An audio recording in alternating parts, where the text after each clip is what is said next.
Rwanda, la vérité sur l'opération Turquoise. C'est le titre de l'ouvrage que notre invité Afrique d'aujourd'hui, sur plus de 650 pages, le journaliste d'enquête et essayiste franco-camerounais Charles Onana a jeté un pavé dans la mare. C'est très simple, c'est parce que l'histoire officielle est fausse, et c'est surtout parce que pendant 25 ans, on a essayé de nous imposer une version, mais lorsque j'ai consulté les archives des Nations Unies, je me suis rendu compte qu'on nous a beaucoup menti.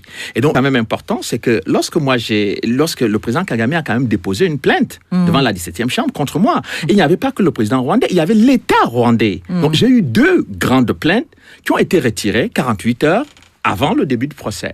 Massivement massacré, et je pense, et j'ai l'habitude de dire que, en fait, ce que les gens ne comprennent pas dans cette histoire-là, c'était que toute cette aide à Kagame, c'était pourquoi ?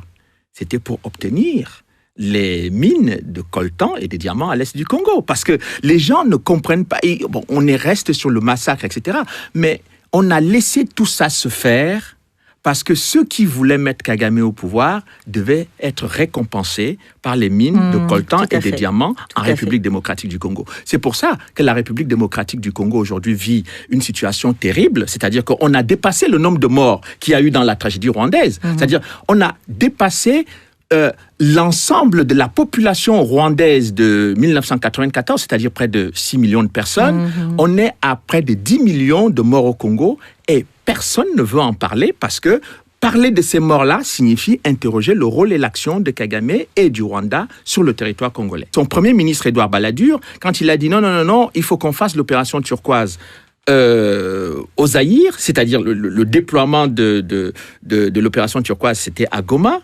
mais le premier ministre Balladur n'a pas compris que, en fait, Goma était l'aéroport international du trafic de diamants et de coltan que ceux qui avaient placé Kagame au pouvoir allaient utiliser après pour exploiter les ressources du Zaïre. Voilà la stratégie qui a été utilisée. Et quand on ne comprend pas cette interaction entre les mines de coltan et de diamants et de tous les minerais de l'Est du Congo, on ne comprend pas ce qui se passe sur ce qu'on va appeler le génocide au Rwanda. Le politique, c'est qu'on comprenne que la prise de pouvoir de Kagame est liée au renversement de Mobutu, puisqu'en 1997, c'est Kagame qui vient renverser le maréchal Mobutu avec l'aide des États-Unis et de l'Ouganda. Qui, soit dit en passant, beaucoup de Congolais ont toujours soutenu cette thèse et ne sont pas du tout entendus jusqu'à présent. Mais aujourd'hui, ils ont des éléments de preuve. C'est-à-dire que...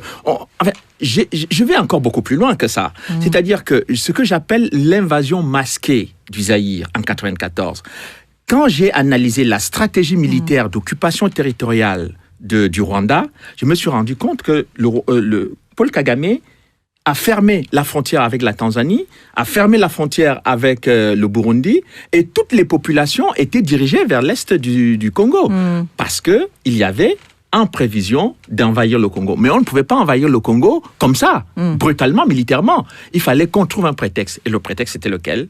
Qu'il y a des génocidaires qui sont réfugiés à l'est du Congo. Tout à fait. Et depuis plusieurs années, les génocidaires se trouvent autour des mines de diamants et de coltan de la République démocratique du Congo, dans lequel on trouve de nombreux rapports des Nations Unies qui démontrent que le Rwanda pille les richesses du Congo et vend le coltan à Kigali. D'accord. Alors quand même, le Rwanda est présenté comme un modèle pour l'Afrique. Il en est un sur le plan économique.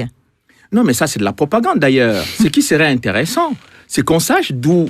Écoutez, quand on me parle du Ghana, on me dit que le Ghana est un pays qui se bat, mais parce que le Ghana travaille qu'avec ses ressources. Le Ghana ne va pas piller les ressources de son voisin. Bon, alors, le Rwanda, il faut qu'on nous dise d'où viennent les ressources du Rwanda pour faire ce qu'ils sont en train de faire au Rwanda. Je pense que ce soit les Occidentaux ou les Africains qui prennent le Rwanda comme modèle, il faut qu'ils demandent clairement d'où viennent les ressources du Rwanda pour construire ce pays. Si on viole les femmes à l'est de la République démocratique du Congo et qu'on se tait, si on massacre les populations civiles, si on utilise les enfants dans les mines de diamants et de coltan, si chaque jour les populations congolaises sont en instabilité permanente jusqu'à la tête du pays, parce que le Rwanda mène des incursions qui sont aujourd'hui démontrées par la MONUC, je pense que ce n'est pas très sérieux, ce n'est pas très correct.